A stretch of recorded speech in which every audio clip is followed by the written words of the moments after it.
Thai military is concerned, there is still more fighting to be done, even though everyone expects eventually diplomacy will have to get the upper hand.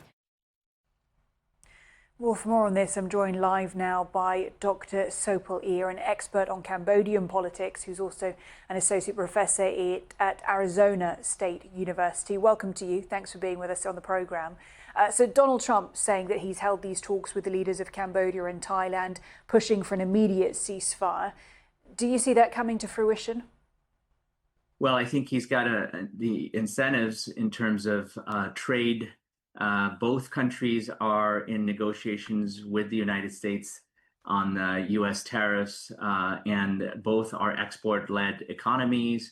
So there's definitely a carrot there, or rather the stick of no more negotiations on trade until you two children decide to stop fighting one another. But as you just heard, the Thais do want to see conditions on the ground merit a position towards peace rather than other incentives unrelated necessarily to their conflict with Cambodia overrule that position. You mentioned there that stick from the US president, and our correspondent had just been saying that perhaps Thailand had felt that it had not completely fulfilled its objectives. The acting prime minister had said that in principle they'd agreed to a ceasefire, but if you take a look at the comments yesterday warning that the situation could spiral into a full-blown war. So, looking at that rhetoric, how tentative would you say the situation still is? I think it's still very touch and go, even though, of course, it makes no sense for either country to head to a war situation, because the basis of this all, as you explained in the opening of your segment, is that it's 100-plus-year-old unresolved border demarcation from French colonial times, and so it's been simmering for over a century. The last major flashpoint was about 13 years ago. There's no reason to take it to the level that it's gotten now.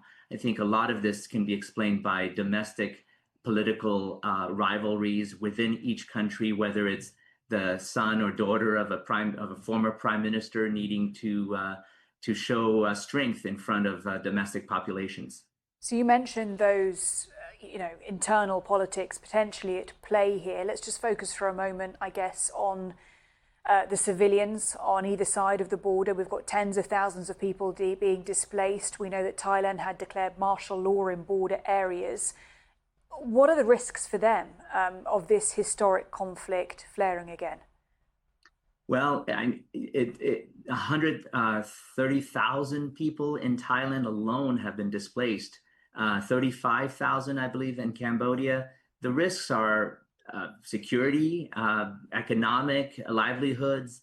All of these things are the price that people who have nothing to do at all with the actual disputes or with the power struggles, domestic, in terms of prime ministers and so on, got to do with any of that, and they're paying the price for these situations that really are hurting them.